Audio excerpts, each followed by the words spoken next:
शादी से एक रात पहले गंगा के होने वाले पति ने उसे होटल के कमरे में बुलाया और कमरे को अंदर से कुंडी लगा ली। गंगा हैरत से अपने पति की तरफ देखने लगी, क्योंकि गंगा के पति ने उसे तो कॉल पर यह कहकर बुलाया था कि कुछ इमरजेंसी सिचुएशन है, जिसकी वजह से वो गंगा से कुछ बहुत ज़रूरी बात करना चाहता है। गंगा भागती उस होटल में पहुंची, लेकिन जब उसके होने वाले पति ने कमरे को अंदर से कुंडी लगाई तो ये देखकर गंगा हैरत में पड़ गई। गंगा ने कहा, सूरज, ये सब तुम क्या कर रहे हो और ये सब तुम क्यों कर रहे हो? ये कहते हुए जब गंगा की जुबान कांपने लगी तो सूरज खिलखिलाकर हंसने लगा और कहने लगा, बहुत घमंड है ना तुम्हें अपने आप पर, और तुम अपने आप को बहुत बड़ी हस्ती समझती हो ना। तो आज मैं तुम्हारा सारा घमंड तोड़ दूंगा और तुम्हारे इस अहंकार को भी मिट्टी में मिलाकर रख दूंगा, क्योंकि घमंड और अहंकार सिर्फ मर्दों को ही शोभा देता है, और अगर कोई औरत मर्द के बराबर उठने की कोशिश करेगा तो उस पर मर्द को लगाम लगानी पड़ती है। इसलिए मैं शादी से पहले ही तुम पर लगाम लगाना चाहता हूँ। यह कहते हुए सूरज अचानक ही गंगा पर झपट पड़ा और उसके गंगा को धक्का देकर बिस्तर पर लिटा दिया। सूरज की इस हरकत को देखकर गंगा एकदम से दंग रह गई, क्योंकि गंगा को बिल्कुल भी उम्मीद नहीं थी कि सूरज उसके साथ ऐसा सलूक करेगा। गंगा ने सूरज से कहा, सूरज, मैं तुम्हारी होने वाली पत्नी हूँ और कल तो वैसे भी तुम्हें ये सारे अधिकार मिल जाएंगे, तो फिर शादी से एक रात पहले यह सब करके मेरे साथ इतना बड़ा खिलवाड़ क्यों कर रहे हो तुम? ये कहते ही गंगा ने गुस्से से सूरज को अपने हाथों से दूर धकेला तो गंगा की इस हैरत से सूरज बौखला गया और उसने गंगा को बाजुओं से दबोचते हुए अपने बेहद करीब लिया। गंगा किसी नाजुक से पंछी की तरह सूरज की मजबूत पकड़ में फड़फड़ाने लगी तो सूरज ने कहा, गंगा, तुम सिर्फ मेरी हो, फिर फर्क क्या पड़ता है कि मैं सुहागरात मनाऊं या आज या कल। ना जाने सूरज पर कौन सा जुनून सवार था कि सूरज के जज्बात उसके बस में ही नहीं थे। सूरज की बात सुनकर गंगा के माथे पर बल पड़ने लगे और वो गुस्से से कहने लगी, सूरज, ये तुम्हारी गलतफहमी है कि शादी से पहले मैं खुद को तुम्हारे हवाले कर दूंगी। माना कि शादी के बाद तुम मुझ पर सारे अधिकार रख सकते हो, लेकिन शादी से पहले तो मैं तुम्हें अपने आप पर हाथ तक लगाने नहीं दूंगी। इतना कहकर गंगा ने झटके से अपना बाजू छुड़ाया और इससे पहले कि वो कमरे के दरवाजे तक पहुंचती, सूरज ने जल्दी से उसे पकड़ लिया और उठाकर बिस्तर पर पटक दिया। सूरज का ऐसा रूप देखकर तो गंगा की आंखों में डर से आ गए थे और उसी वक्त सूरज ने गंगा के बाजुओं को अपने हाथों में जकड़ लिया और कहने लगा, गंगा, तुम ना इसी लायक हो, तुम तो मेरे प्यार के लायक भी नहीं थी, ना ही अगर तुम चाहती थी तो मैं जबरदस्ती तुम्हें हासिल कर सकूं, तो तुम चुपचाप खुद को मेरे हवाले कर दो, वरना मुझे तो तुम पर जबरदस्ती करने में भी कोई एतराज नहीं है। गंगा, तुम तो मेरी होने वाली पत्नी हो ना, और कल तो वैसे भी हमारी शादी होने वाली है और तुम्हारा होने वाला पति होने के नाते मैं तुम पर पूरा पूरा हक रखता हूँ। गंगा ने सूरज की इस बात पर ना में सिर हिलाया तो उसकी ना सुनते ही सूरज की आंखें गुस्से से लाल हो गई और उसने जल्दी से आगे बढ़कर गंगा के होठों को अपने होठों में कैद कर लिया और फिर तेजी से उसके होठों का रस पीने लगा। गंगा का वजूद बिस्तर पर तड़पने लगा और वो कहने लगी, सूरज, तुम ऐसा क्यों कर रहे हो मेरे साथ? सिर्फ एक दिन ही तो बचा है हमारी शादी में, उसके बाद तो तुम वैसे भी मुझ पर सारे अधिकार रखते हो और मैं भी तुमसे वादा करती हूँ कि कल के बाद तुम्हें जो करना है वो कर लेना, मैं उफ तक नहीं करूँगी। ये कहते हुए गंगा सूरज से खुद को आज़ाद करवाने की कोशिश कर रही थी, लेकिन सूरज जैसे मजबूत नौजवान मर्द के आगे एक नाजुक सी कली के बराबर गंगा की एक नहीं चली। गंगा की कमीज के बटन खोलते हुए सूरज के हाथ उसकी पीठ का सफर करने लगे और गंगा अपनी पूरी जान लगाने के बावजूद भी सूरज के आगे बेबस होकर एक जिंदा लाश की तरह बिस्तर पर पड़ी रही। अगले ही पल सूरज ने अपने होठ गंगा की कमर पर रख दिए और फिर उसको होठे की एक ऐसी हरकत दी कि गंगा की चीखें पूरे कमरे में गूंज रही थी, क्योंकि सूरज का जुनून गंगा पर हावी हो चुका था और गंगा बेचारी बिल्कुल बेबस होकर रह गई थी। गंगा अपने कमरे में बिस्तर पर बैठी फूट फूट कर रो रही थी और गंगा रोकर गंगा की आंखें बहुत ही सूज गई थी। आज गंगा ने मरून कलर का लहंगा पहना हुआ था, लेकिन मरून लहंगे के साथ साथ ज्यादा रोने की वजह से गंगा के चेहरे का भी रंग लाल से मैरून हो गया था। गंगा का तो ऐसा लग रहा था जैसे कि उसकी नसों में खून जम गया हो और उसकी सांसें भी रुक रुक कर चल रही हो, क्योंकि अभी कुछ देर पहले ही गंगा की इज्जत, उसका स्वाभिमान और उसका गुरूर एक ऐसे इंसान ने छीन लिया था जो गंगा का होने वाला पति था। और वो गंगा की इज्जत का रक्षक भी था। लेकिन आज उसी रक्षक ने भक्षक बनकर गंगा की इज्जत के साथ वो खिलवाड़ किया था कि गंगा मुंह के बल जमीन पर गिरी थी। गंगा की आत्मसम्मान और गौरव को तोड़ने की इस हरकत ने गंगा को अंदर से तोड़कर रख दिया था और गंगा का मान सम्मान और उसकी इज्जत सब कुछ मिट्टी में मिल गया था। गंगा की माँ कमरे में दाखिल हुई और वो बहुत ही सुंदर लग रही थी क्योंकि गंगा ने उन्हें अपनी पसंद का जोड़ा दिलवाया था। गंगा अपनी शादी को लेकर बहुत ही ज़्यादा एक्साइटेड थी और अपनी शादी को लेकर गंगा के दिल में भी वही अरमान और जज्बात है जो हर लड़की के दिल में होते हैं। लेकिन फिर अचानक ही सूरज के जुनून ने गंगा के सारे अरमान को चकनाचूर कर दिया। जिंदगी ने गंगा के साथ इतना बड़ा मजाक किया था कि वो किसी को बात भी नहीं कर सकती थी कि उसके साथ क्या हुआ है, और अगर गंगा किसी को बता भी देती तो शायद कोई भी उसकी बातों पर यकीन नहीं करता, और अगर कोई उसकी बातों पर यकीन कर भी लेता तो क्या फर्क पड़ जाता, क्योंकि एक दिन बाद गंगा की शादी तो सूरज से ही होनी थी। दरअसल गंगा की शादी तो 5 साल पहले सूरज से हो गई थी, जब गंगा के पापा का देहांत हुआ था। सूरज गंगा के पापा के दोस्त का बेटा था और सूरज के पापा और गंगा के पापा बहुत ही करीबी दोस्त थे, मानो दोनों परिवार के बीच बिल्कुल घर जैसा रिश्ता था।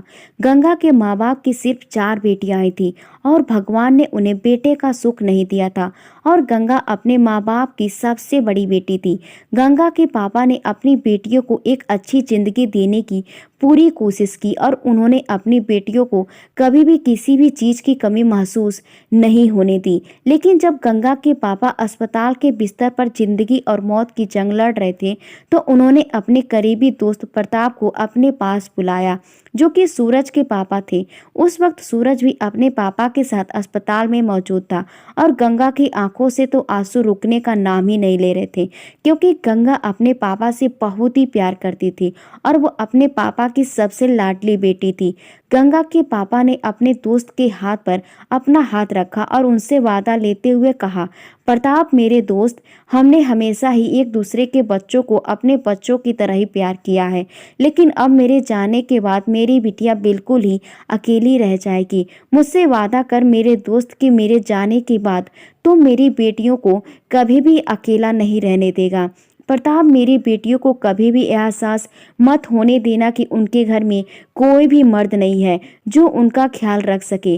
गंगा के पापा की यह बात सुनकर सूरज के पापा की आंखों भी भर आई थी, क्योंकि वो अपने दोस्त से बहुत ज़्यादा प्यार करते थे। वो दोनों कहने लगे तो सिर्फ एक दोस्त थे, लेकिन उनका रिश्ता तो सगे भाइयों से भी बढ़कर था। सूरज के पापा गंगा और उनकी बहनों को हमेशा अपनी बेटियों की तरह ही मानते थे और उन्होंने आज तक सूरज और गंगा के बीच कभी कोई फर्क नहीं किया था। सूरज के पापा ने कहा, आलोक, ये तुम कैसी बातें कर रहे हो? मैंने कभी भी तुम्हारी बेटियों को पराया समझा है क्या? मैं अपने बेटे सूरज के लिए गंगा का हाथ मांगता हूँ और तुमसे ये वादा भी करता हूँ कि तेरी बेटियां मेरी हिफाजत में ही रहेंगी और मैं उन्हें कभी भी अकेला नहीं छोड़ूंगा। अपने दोस्त के मुंह से यह बात सुनकर गंगा के पापा ऐसे तो खुश हुए जैसे उनके सीने से कोई बहुत बड़ा बोझ उतर गया हो। गंगा तो हैरान होकर सबके चेहरे की ओर देख रही थी, क्योंकि उसने सूरज को कभी भी ऐसी नजरों से देखा ही नहीं था। लेकिन बड़ों का फैसला हो चुका था और गंगा के पापा के पास ज़्यादा समय नहीं बचा था, इसलिए वो अपनी आंखों के सामने अपनी लाडली बेटी की शादी होते देखना चाहते थे। 2-3 घंटे के अंदर अंदर ही सारा इंतजाम कर दिया गया और अस्पताल के कमरे में ही सूरज ने गंगा की मांग में सिंदूर भरकर और उसके गले में मंगलसूत्र पहनाकर बहुत ही सादगी से शादी कर ली, और इस तरह से गंगा सूरज की बालिका वधू बन गई। भले ही गंगा ने सूरज के लिए कभी भी ऐसा कुछ भी नहीं सोचा था, लेकिन साथ ही गंगा ये भी जानती थी कि सूरज एक अच्छा लड़का था और वो एक अच्छा जीवन साथी भी बन सकता था। गंगा में तो वैसे भी अपने पापा के सामने ऐतराज करने की हिम्मत नहीं थी, और फिर ये तो उसके प्यारे पापा की ख्वाहिश थी, इसलिए गंगा ने भी खुशी खुशी अपने पापा की इस ख्वाहिश को दिल से स्वीकार कर लिया। लेकिन गंगा की सबसे बड़ी गलती ये थी कि उसने सूरज को कभी भी ये नहीं बताया कि वो भी इस रिश्ते के लिए दिल से राजी है। उल्टा जब भी सूरज गंगा से बात करने या उसके पास जाने की कोशिश करता तो गंगा सूरज को सख्ती से दूर धकेल देती, और गंगा के इस सख्त रवैये को देखकर सूरज एकदम से बिदक कर पीछे रह गया। गंगा के पापा तो गंगा की शादी के तुरंत बाद ही इस दुनिया को छोड़कर चले गए और अपने पापा के जाने के बाद गंगा को घर की सबसे बड़ी बेटी होने के साथ साथ एक बेटा होने का फर्ज भी निभाना था। गंगा नहीं चाहती थी कि कोई भी इंसान उसके घर की इज्जत और सम्मान पर उंगलियां उठाए और ये सोचे बिना कि बिन पापा की बेटियां कैसी आवारा हो गई हैं। भले ही गंगा सूरज की बालिका बधू थी, लेकिन फिर भी जब भी सूरज गंगा के घर जाता तो गंगा अपने आप को एक कमरे में बंद कर लेती थी, क्योंकि गंगा को सूरज का इस तरह से उसके घर आना बिल्कुल भी अच्छा नहीं लगता था। और वो इसलिए क्योंकि सूरज के घर आने पर लोग बहुत बातें करते थे और गंगा को जमाने की बात से बहुत डर लगता था, क्योंकि जब आपका दिल साफ होता है ना तो दुनिया की छोटी से छोटी बात भी आपको बहुत परेशान कर देती है। और यही हाल गंगा का भी था। लेकिन गंगा ये भूल चुकी थी कि उसके और सूरज के बीच एक जायज और पवित्र रिश्ता भी है। गंगा सूरज को जरा सी भी नरमी नहीं दिखाना चाहती थी और वो सूरज को अपनी तरफ से कोई बढ़ावा नहीं देना चाहती थी, क्योंकि सूरज भी आखिर था तो एक मर्द ही ना। और फिर गंगा उसकी पत्नी भी तो थी, लेकिन अभी तक गंगा की विदाई नहीं हुई थी। विदाई तो क्या, सूरज के साथ उसके फेरे भी नहीं हुए थे। अस्पताल में तो सूरज ने सिर्फ गंगा की मांग में सिंदूर भरा था और उसके गले में मंगलसूत्र पहनाया था। गंगा के पापा की मौत के बाद सूरज के पापा ने गंगा की मां से कहा था, गंगा अब हमारी अमानत के तौर पर आपके साथ आपके घर में ही रहेगी, क्योंकि बच्चे अभी छोटे हैं और जब दोनों बच्चे बड़े हो जाएंगे तब मैं इन दोनों की धूमधाम से शादी करके गंगा को विदा करके अपने घर ले जाऊंगा। और गंगा को इसी बात का डर था, अगर वो सूरज को थोड़ी सी भी नरमी दिखाती या फिर उससे मुस्कुराकर बात कर लेती तो शायद वो बहक जाता। लेकिन गंगा अपनी विदाई से पहले सूरज के साथ कोई भी रिश्ता नहीं रखना चाहती थी। सूरज और गंगा एक ही यूनिवर्सिटी में पढ़ते थे। सूरज एमबीए कर रहा था और गंगा मास्टर ऑफ साइंस से अपनी पढ़ाई कर रही थी। लेकिन एक ही यूनिवर्सिटी में पढ़ने के बावजूद भी गंगा सूरज से एक बार भी नहीं मिली थी। सूरज गंगा के लिए एक ऐसी कसौटी बन गई थी कि गंगा जितना उससे दूर भागने की कोशिश करती, सूरज उतना ही उसके करीब जाने की कोशिश करता था। जबकि गंगा नहीं चाहती थी कि सूरज उसके तरफ एक छोटा सा कदम भी बढ़ाए और वो दोनों अपनी भावनाओं में बहक जाएं, क्योंकि आखिर था तो वो दोनों ही जवान और खूबसूरत। और फिर सूरज तो बचपन से ही गंगा से प्यार करता था। शादी के बाद तो गंगा के दिल में भी सूरज के लिए प्यार पनपने लगा था और एक दिन शादीशुदा लड़की के लिए तो एक नेचुरल सी बात थी। लेकिन गंगा ने अपनी जिंदगी में यही सबसे बड़ी गलती कर दी कि वो सूरज से अपने इस प्यार का इजहार नहीं कर पाई, क्योंकि गंगा को दुनिया की बातों से डर लगता था और उसके परिवार पर कोई भी उंगली उठाई ये बात गंगा को बर्दाश्त नहीं कर सकती थी। क्योंकि गंगा का मानना था कि घर की बड़ी बहन अपने छोटे भाई बहनों के लिए एक रोल मॉडल होती है और वो एक ऐसी चिड़िया होती है जो अपने छोटे भाई बहनों को अपने पंखों की छांव में रखती है। और गंगा सूरज से अपनी नज़दीकियां बढ़ाकर अपनी छोटी बहनों के सामने ये साबित नहीं करना चाहती थी कि उसका चरित्र गलत है, और इसलिए गंगा शायद अपने जज्बातों को अपने दिल की गहराइयों में ही छुपा कर रखती थी। गंगा और सूरज की शादी को 2 साल बीत चुके थे और इन दोनों सालों में सूरज ने अपने प्यार से गंगा की बुनाई हुई शक्ति की दीवार को तोड़ने की पूरी कोशिश की थी, लेकिन गंगा ने उस दीवार में जरा सी भी दरार नहीं आने दी, जिसका खामियाजा उसे शादी से एक रात पहले इस तरह से भुगतना पड़ा कि वो अपने पैरों पर खड़ी भी नहीं हो पा रही थी। उस रात सही मायने में गंगा को अपनी गलती का एहसास हुआ था, क्योंकि गंगा के बेरुखी को सूरज की उसकी नफरत समझने लगा था। क्योंकि सूरज को ऐसा लग रहा था कि गंगा उसे इतना नीच और घटिया इंसान समझती है और इसलिए वो सूरज को अपने करीब नहीं आने देती है। सच कहा है कि किसी ने मर्द का गुरूर बहुत मजबूत होता है और एक मर्द के गुरूर को जुनून में बदलने में देर नहीं लगती, और सूरज का यही गुरूर कब से उसके जुनून में बदल गया था और उसका ये जुनून गंगा पर इस तरह से टूट पड़ा कि गंगा की इज्जत के साथ साथ उसकी आत्मा भी तार तार हो गई थी।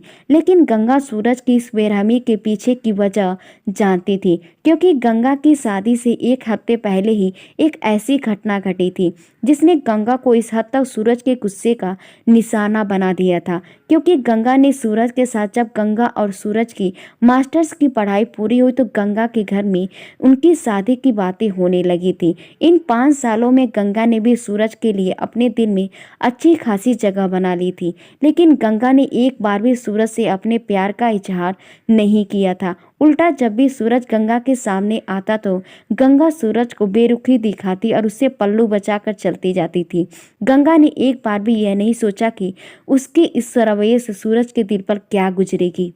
और सूरज की शादी का दिन करीब आ रहा था और गंगा के अंदर वो सारे जज्बात अंगड़ाइयाँ लेने लगी थी जो एक जवान लड़की के अंदर तब पैदा होती जब उसकी नई नई शादी होने वाली होती है, क्योंकि गंगा भी सूरज से बेइंतहा प्यार करने लगी थी।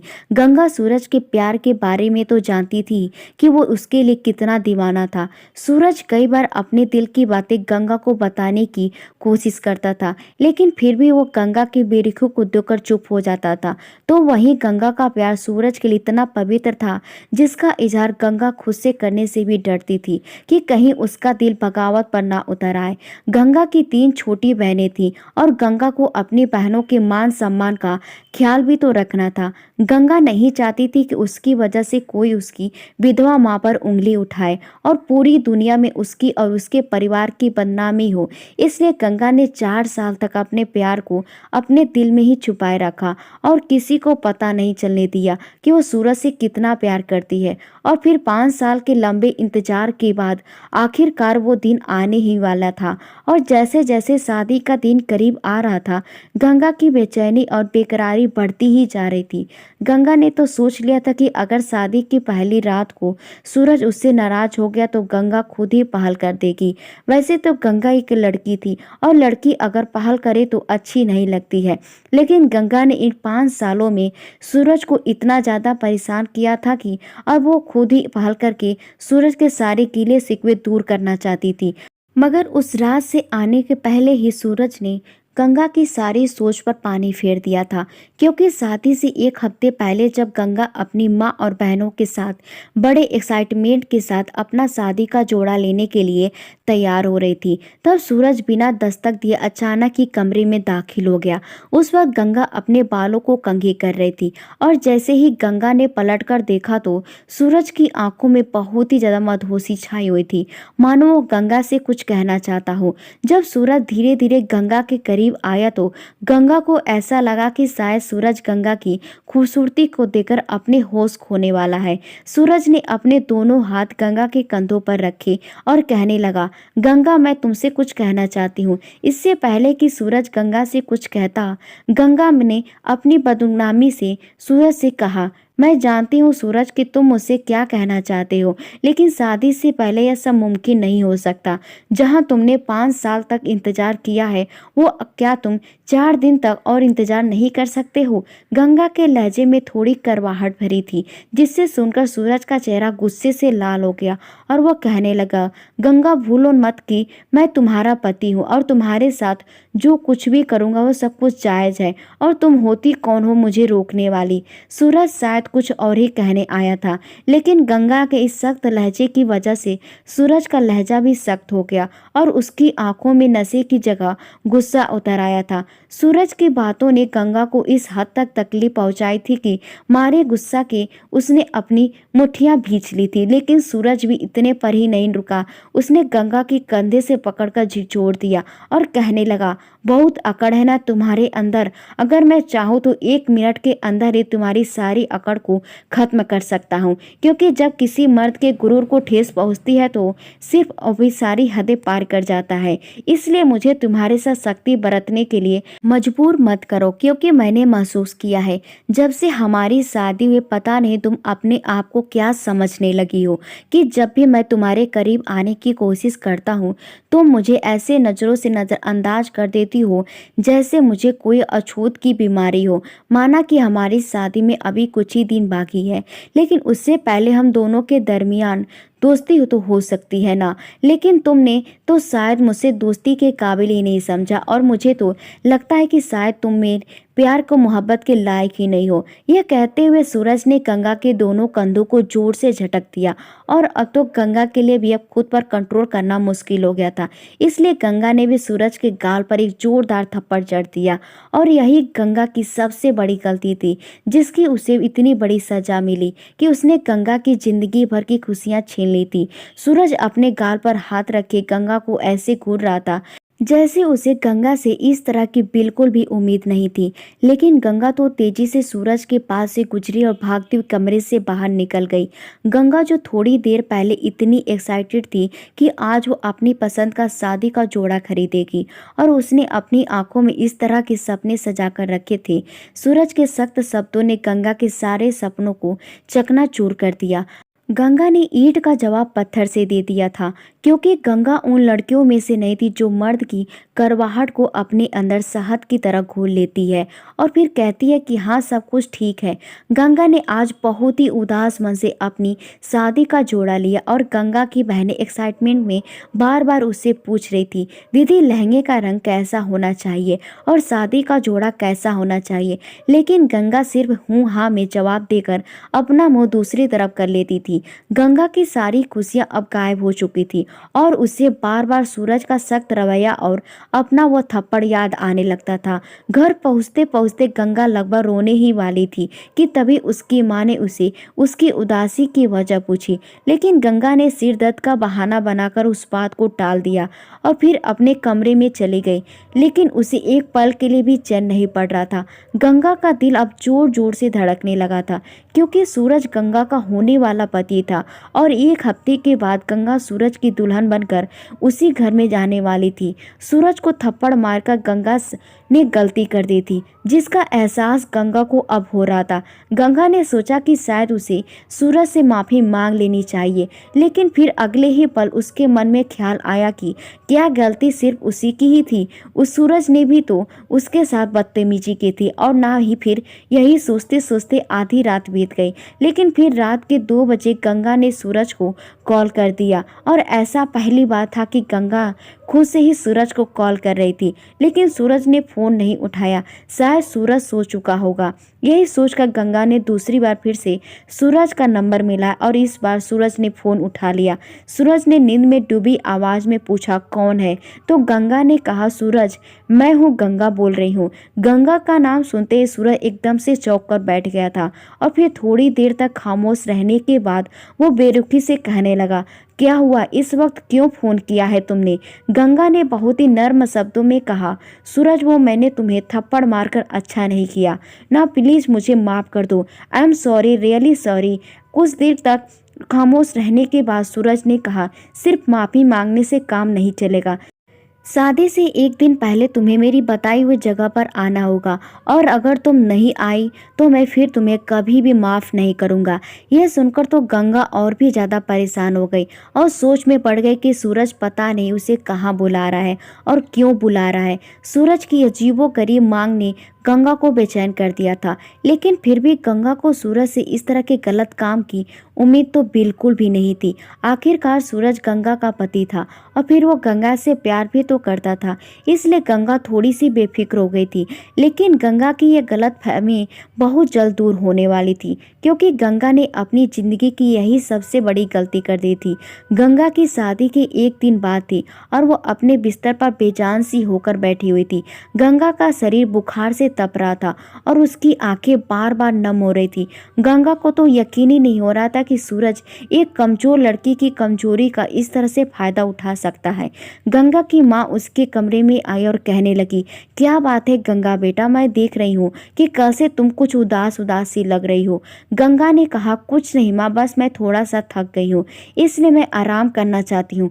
गंगा की माँ ने उसके माथे पर प्यार किया और कहने लगी, गंगा मुझे तुम पर गर्व है और तुम जैसी बेटियां ही अपने माँ बाप का सिर गर्व से ऊंचा करती हैं।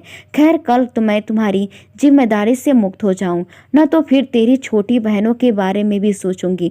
मैं तो बस भगवान से यही प्रार्थना करती हूँ गंगा की तेरी छोटी बहनों को भी सूरज जैसा ही जीवन साथी मिले। अपनी माँ के ये शब्द सुनकर तो गंगा का दिल पूरी तरह से कांपने लगा, क्योंकि सूरज ने गंगा के साथ जो कुछ भी किया था, गंगा नहीं चाहती थी कि उसकी बहनों को सूरज जैसा जीवन साथी मिले। फिर खैर, अब जो घड़ी आ भी गई थी, गंगा का तन और भी मन सब कुछ सूरज के नाम होने वाला था। सूरज अपने माँ बाप का इकलौता बेटा था, इसलिए सूरज के पापा ने बड़ी धूमधाम से शादी की तैयारियां कर रखी थी। शादी की रस्में शुरू हो गई थी, लेकिन गंगा सारी रस्में एक रोबोट की तरह कर रही थी। आज गंगा के चेहरे पर कोई खुशी नहीं थी और ना ही उसके दिल में नई दुल्हन जैसी कोई होने वाली इच्छा पूरी तरह से मर चुकी थी। और गंगा तो सूरज का चेहरा भी नहीं देखना चाहती थी। गंगा के दिमाग में तो बार बार एक ही ख्याल आ रहा था, वो सूरज के साथ अपनी पूरी जिंदगी कैसे बिताएगी। आखिरकार गंगा सूरज की दुल्हन बनकर उसके कमरे में चली गई और गंगा का सिर अभी भी बुखार से तप रहा था और उसकी आंखें लाल अंगारों की तरह हो गई थी। गंगा के दिल में एक ऐसी आग जल रही थी और ऐसा लग रहा था कि वो अभी सब कुछ तहस नहस कर देगी। रात के ठीक 10 बजे कमरे का दरवाजा खुला और सूरज धीरे से चलता हुआ गंगा के पास आया। सूरज के पास आते ही गंगा ने अपना मुंह दूसरी तरफ मोड़ लिया तो सूरज गंगा के पास आकर बैठ गया और वो बिल्कुल खामोशी से गंगा को देखने लगा। और फिर सूरज ने धीरे से गंगा का हाथ पकड़ा तो गंगा को ऐसा महसूस हुआ कि जैसे उसे कोई करंट लग गया हो। गंगा ने तुरंत ही अपना हाथ झटक दिया और नफरत से सूरज की ओर देखते हुए कहने लगी, तुम सब मर्द एक जैसे ही हैवान होते हो। हैवान एक कमजोरी लड़की के जज्बातों से खेलते हुए तुम्हें एक बार भी एहसास नहीं हुआ कि वो लड़की दिल ही दिल में तुमसे कितना प्यार करती होगी। लेकिन आज मैं शर्मिंदा हूँ कि मैंने अपने प्यार जैसे कीमती एहसास को तुम्हारे जैसे इंसान के लिए खो दिया, जबकि तुम तो मेरे प्यार के काबिल ही नहीं हो। और अगर तुम्हें ऐसा लगता है कि मैं एक कमजोर लड़की हूँ और फिर से तुम्हें जुर्म का निशाना बन जाऊंगी, तो यह तुम्हारी सबसे बड़ी भूल है। मिस्टर सूरज, आज मैं विदा होकर तुम्हारे साथ तुम्हारे घर तो आ गई हूँ, लेकिन तुम मुझे हाथ लगाने की कोशिश भी मत करना, वरना मैं शोर मचा दूंगी। गंगा ने यह शब्द मजबूत इरादे और आत्मविश्वास के साथ कहे थे और वो भी सूरज की आंखों में आंखें डालकर, जो गंगा की आंखों की तरह ही लाल हो चुकी थी, जैसे कि सूरज भी पूरी तरह सोया ही ना हो। लेकिन गंगा को अब इन सब बातों से कोई फर्क नहीं पड़ता था। सूरज ने गंगा से कहा, गंगा जब तुमने मुझे थप्पड़ मारा तब मेरा बस नहीं चल रहा था कि मैं तुम्हारे साथ क्या कर डालूं, जबकि मैं तो उस दिन कमरे में तुम्हें यही बताने आया था कि मैं तुमसे बेहद प्यार करता हूँ। लेकिन तुमने शायद हर आदमी को एक ही कैटेगरी में रखा है और तुमने मेरे लिए भी ऐसा ही सोच लिया कि मैं भी तुम्हारा गलत फायदा उठाऊंगा, और वो सिर्फ इसलिए क्योंकि तुम मेरी पत्नी हो। अगर मुझे ऐसा ही करना होता तो गंगा, ना तो मैं कई बार कर चुका होता, मगर मैं तुमसे प्यार करता हूँ। लेकिन तुमने मुझे थप्पड़ मारकर मेरी इंसानियत की सारी हदें पार कर दी थी, क्योंकि मेरे दिमाग पर शैतान इस तरह से सवार हो चुका था कि मैंने यह भी नहीं सोचा कि हमारे बीच का रिश्ता कितना पवित्र है। और फिर जब मैं वो सब कुछ कर चुका तो मुझे नहीं करना चाहिए था। उसके बाद तो मुझे एक पल के लिए भी चैन नहीं मिला। शायद मैं वाकई तुम्हारे माफ़ी के काबिल नहीं हूँ, इसलिए तुम इस घर में आराम से रहो, क्योंकि तुम इस घर की मालकिन के साथ साथ मेरे दिल की रानी हो और मेरे घर की इज्जत भी हो, जो शायद मैं इस रात पहले भूल चुका था। गंगा, मैं तुमसे माफ़ी नहीं मांगूंगा, क्योंकि मैं तो तुम्हारे माफ़ी के लायक भी नहीं हूँ। इतना कहकर सूरज वहाँ से उठकर चला गया और गंगा यह सब देखकर हैरान हो गई, क्योंकि गंगा को तो ऐसा लगा कि सूरज आज भी उसके साथ पिछली रात के जैसा ही सलूक करेगा और शायद सारी जिंदगी उसे परेशान करता रहेगा। और इसलिए गंगा ने सूरज पर इतनी शक्ति दिखाई थी ताकि सूरज गंगा के कमज़ोर न समझे। लेकिन उस रात तो सूरज गंगा के करीब ही नहीं आया, बस पूरी रात बालकनी में बैठकर शराब पीता रहा। शायद सूरज को भी उतनी ही तकलीफ हो रही थी जितनी कि गंगा को हो रही थी, लेकिन अब गंगा को इस बात की कोई भी परवाह नहीं थी। वो तो बस अपना मुंह फेर कर सो गई। सुबह जब सूरज की माँ उनके कमरे में आई तो उन्होंने प्यार से गंगा के सिर पर हाथ रखा तो कहने लगी, गंगा बेटा, तुम्हें तो बहुत तेज बुखार है। गंगा ने कहा, नहीं मम्मी जी, बस थोड़ी सी थकान है, थोड़ा सा आराम करूंगी तो ना ठीक हो जाऊंगी। लेकिन सूरज की माँ ने मुड़कर सूरज की ओर देखा तो उसी वक्त गीले बालों के साथ वॉशरूम से बाहर निकला था। सूरज की माँ ने हैरत भरे शब्दों में कहा, सूरज, ये कैसे पति हो तुम? तुम्हारी बीबी यहाँ बुखार से तप रही है और तुम्हें पता ही नहीं है। सूरज ने गंगा की तरफ हैरानी से देखा, क्योंकि उसे तो सच ही नहीं पता था कि गंगा पूरी रात बुखार से तप रही थी। सूरज ने जब गंगा के माथे पर अपने ठंडे हाथ रखे तो गंगा को ऐसा महसूस हुआ जैसे उसके अंदर जलते अंगारों पर ठंडी हवा पड़ गई हो। सूरज ने अपनी माँ से कहा, माँ, मैं डॉक्टर को घर पर ही बुला लेता हूँ, क्योंकि गंगा को बहुत तेज बुखार है, शायद वो मेरे साथ नहीं जा पाएगी। इतना कहकर सूरज ने अपना मोबाइल उठाया और अपना फ़ोन को कान पर लगाते हुए बाहर चला गया। सूरज की माँ गंगा के पास बैठ गई और गंगा के बालों को सहलाते हुए कहने लगी, गंगा बेटा, मुझे अपनी सास नहीं बल्कि अपनी माँ ही समझना, क्योंकि मैंने भी तुम्हें कभी भी अपनी बहू के रूप में नहीं बल्कि अपनी बेटी के रूप में देखा है। मैं तो भगवान से तुम्हें तुम्हारे बचपन में ही अपने सूरज के लिए मांग चुकी थी, और सूरज भी बचपन से ही तुमसे बेहद मोहब्बत करता है, और वो तो पूरा दिन गंगा की रट लगाए रहता है। सूरज की माँ अपने होठों पर मुस्कान सजाए गंगा को अपने बेटे के प्यार के किस्से सुना रही थी, और गंगा तो सबको सुनकर भी नज़रअंदाज कर रही थी, क्योंकि सूरज ने जो गलती की थी उसे इतनी आसानी से गंगा नहीं माफ़ कर सकती थी। जब गंगा और सूरज की शादी को एक हफ्ता बीता तो सब लोग इस बात की रट लगाने लगे, अरे भाई, क्या बात है, तुम लोग हनीमून पर क्यों नहीं जा रहे हो? इस बात पर सूरज खामोशी से गंगा को देखने लगा, लेकिन गंगा तो उसकी नज़रों से पूरी तरह से असहज महसूस करने लगी थी, क्योंकि वो तो सूरज के साथ कहीं भी नहीं जाना चाहती थी। गंगा के लिए तो सूरज के साथ एक ही कमरे में सोना भी किसी आजमाइश से कम नहीं था। हालांकि सूरज ने उस रात के बाद गंगा को कभी भी परेशान नहीं किया था। वो तो रात भर बस बालकनी में बैठा रहता और फिर जब थक जाता तो आकर सोफे पर सो जाता था। गंगा सूरज की तरफ देखने लगा कि वो घर वालों की बातों का क्या जवाब दे, लेकिन गंगा ने चुपचाप अपना सिर झुका लिया कि सूरज खुद ही बात को संभाल लेगा, क्योंकि उन दोनों की शादी में शादी जैसी कोई बात ही नहीं थी, न ही तो फिर हनीमून पर जाने का क्या फायदा। लेकिन फिर सूरज की अगली बात ने गंगा को चौंका कर रख दिया, जब उसने अपनी माँ से कहा, माँ, इस हफ्ते हमारा शिमला जाने का प्लान है। ये सुनते ही गंगा ने गुस्से से सूरज की ओर देखा तो सूरज ने मुस्कुराकर गंगा की तरफ देखा और फिर नजरें झुकाकर नाश्ता करने लगा, जैसे कि उससे गंगा के रवैये से कोई भी फर्क ही ना पड़ा हो। और फिर जब इस बात को एक हफ्ता होने आया तो सूरज की माँ ने उन दोनों का बहुत सारा सामान पैक करके एक बड़े से सूटकेस में रख दिया, जैसे कि वो दोनों न जाने कितने दिनों तक शिमला में ही रहने वाले हों। सूरज की माँ ने गंगा से कहा, गंगा बेटा, सारा सामान याद से रख लेना, क्योंकि वहाँ ठंड बहुत ज़्यादा होती है।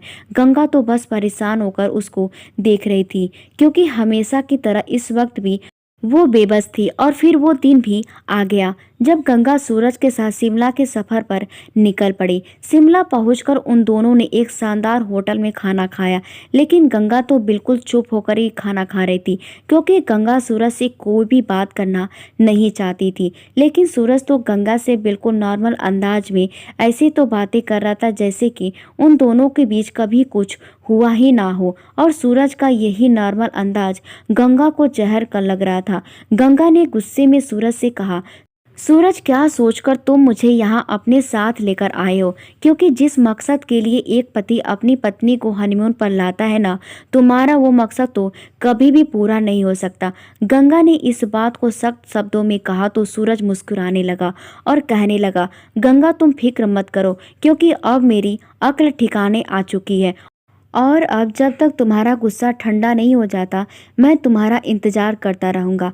गंगा ने कहा, लेकिन सूरज, मेरा गुस्सा अब कभी भी ठंडा नहीं होगा, क्योंकि तुमने ना सिर्फ मेरा अपमान किया है बल्कि मेरे साथ साथ मेरी आत्मा को भी अंदर से तोड़कर रख दिया है। सूरज कहने लगा, गंगा, इसलिए तो मैं तुम्हें यहाँ लेकर आया हूँ, क्योंकि मैंने सुना है कि यहाँ के खूबसूरत नज़ारे देखकर तो टूटे हुए दिल पर भी फिर से जुड़ने लगते हैं, और हड्डियों को चटका देने वाली कड़ाके की इस ठंड में तो अपने साथी से लिपट जाने का मन करता है। सूरज ने मदहोशी के आलम में गंगा की आंखों में आंखें डालकर ये सब कहा तो गंगा ने एकदम से चम्मच पटक दिया और फिर पैर पटकते हुए वहां से निकल गई और बाहर जाकर गाड़ी में बैठ गई। गंगा ने दिल ही दिल में ठान लिया था, वो सूरज को इतनी आसानी से तो माफ नहीं करेगी। अपना गुरूर बरकरार रखने के लिए सूरज ने गंगा की इज्जत को तार तार कर दिया था और उसके प्यार का मजाक भी उड़ाया था। और यह सब कोई छोटी बात तो नहीं थी कि गंगा सूरज को इतनी आसानी से माफ कर देती और एक ही पल में सब कुछ भुलाकर सूरज को दिल में स्वीकार कर लेती। सूरज भी गंगा के साथ आकर गाड़ी में बैठ गया और वो फिर दोनों शिमला के सफर पर निकल पड़े। शिमला का मौसम वाकई में बहुत ठंडा था और गंगा ने तो घर से निकलते वक्त मुंबई के मौसम के हिसाब से कपड़े पहने थे, लेकिन यहाँ शिमला में आकर तो गंगा थर थर कांपने लगी थी।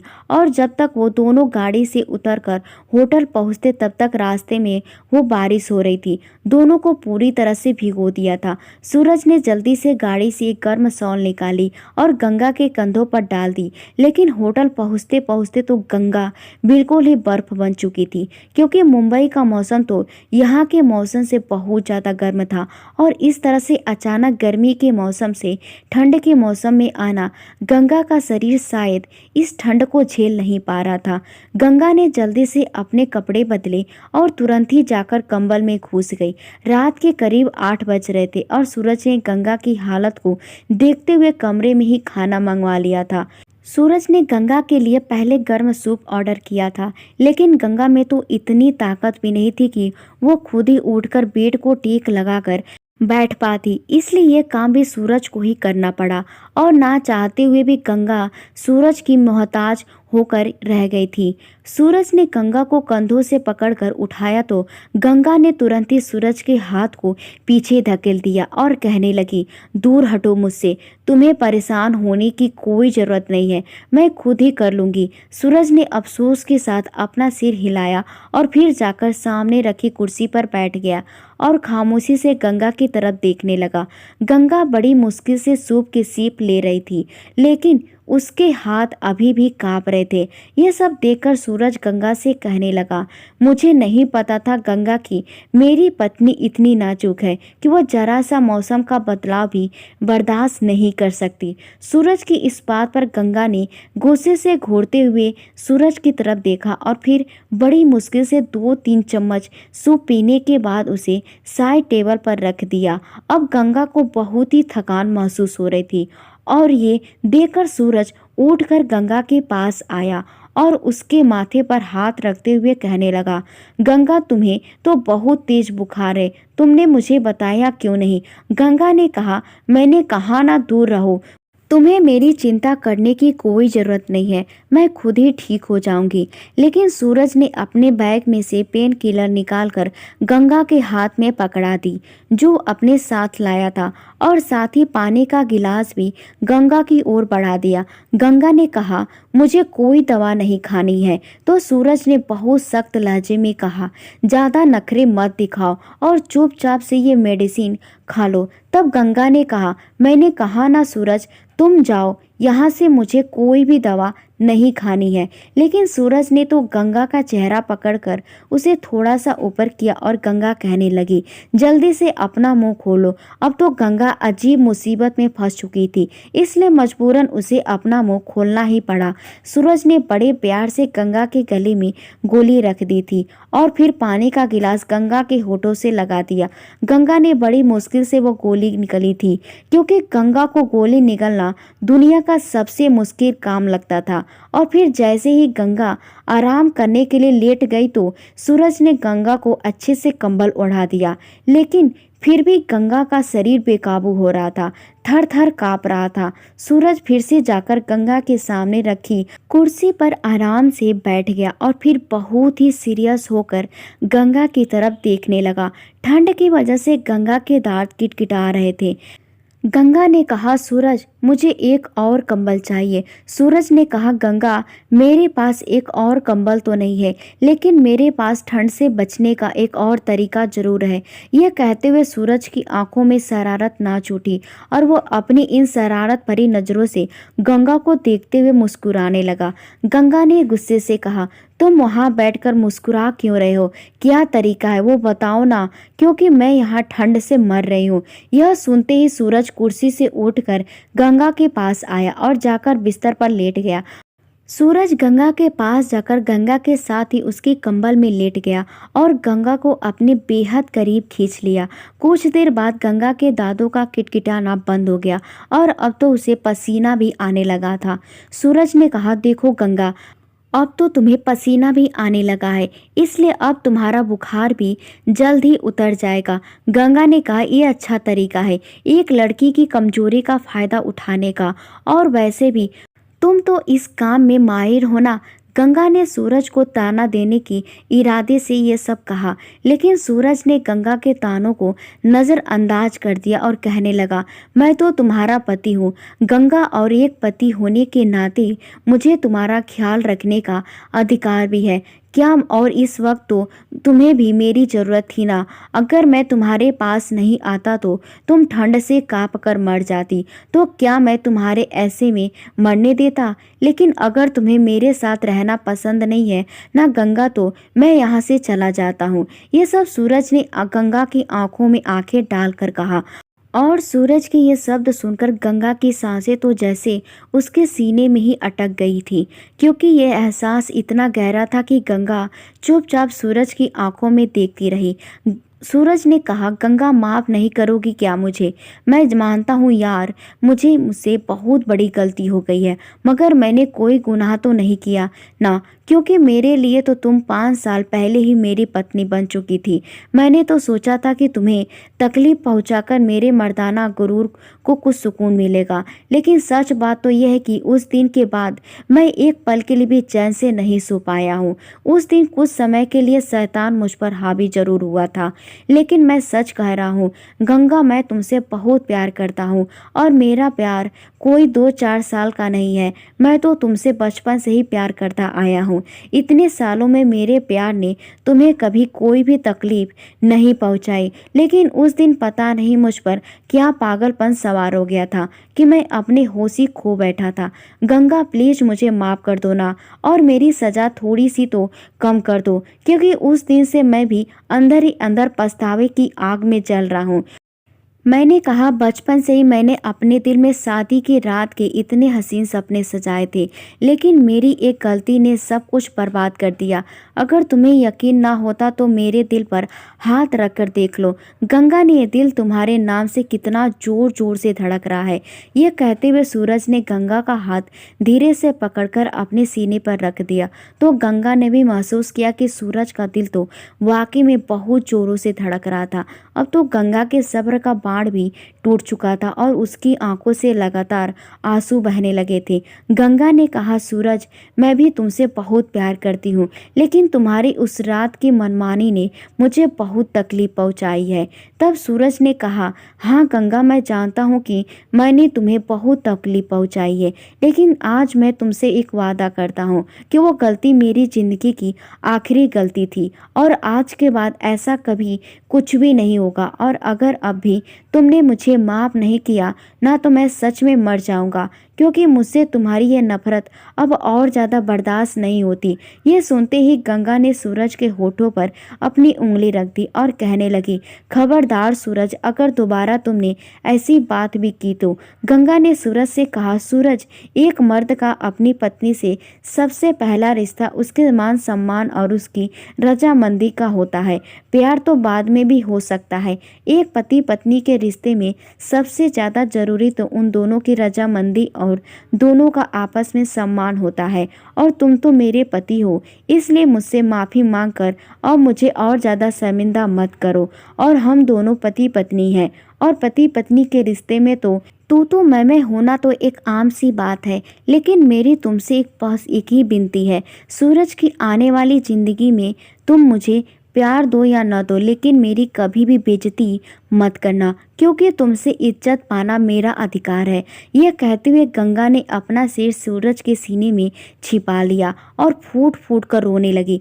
सूरज ने भी गंगा को अपनी बाहों में भर लिया, लेकिन आज उसने गंगा को रोने से नहीं रोका और कहने लगा, गंगा जितना मन करे आज रोकर अपना दिल हल्का कर लो, क्योंकि जब तक तुम्हारे दिल का दर्द पूरी तरह से बाहर नहीं निकल जाता तब तक तुम्हारी नाराजगी दूर नहीं होगी और ना ही हमारे नए जीवन की शुरुआत हो सकती है। आज इन आंसुओं को तुम्हारी आंखों से बह जाने दो गंगा, क्योंकि कल से तुम्हारी आंखों में इनके लिए कोई जगह नहीं होगी। क्योंकि आज मैं तुमसे एक वादा करता हूँ, ये मेरी जिंदगी की पहली और आखिरी गलती थी और आगे से ऐसा कुछ नहीं होगा। और अगर किसी दिन मुझसे दोबारा ऐसा कुछ हो गया ना, तो समझ लेना कि वो दिन मेरी जिंदगी का आखिरी दिन होगा। यह कहते हुए सूरज की आंखों से आंसू बहने लगे तो गंगा ने सूरज के उन आंसुओं को अपनी हथेली में थाम लिया और कहने लगी, सूरज, मैंने तुमसे कहा था ना कि तुम ऐसी बातें दोबारा नहीं करोगे, लेकिन अब तुम्हें मुझसे एक और वादा करना होगा। जिस तरह से तुम मेरी आंखों में आंसू नहीं आने दोगे, उसी तरह से अगर कभी मेरी वजह से तुम्हारी आंखों में आंसू आ गए ना, तो तुम मुझे खींचकर एक थप्पड़ मार लोगे, लेकिन अपने मरने की बातें कभी भी नहीं करोगे। क्योंकि जब तुम ऐसी बातें करते हो ना सूरज, तब मेरी जान निकल जाती है।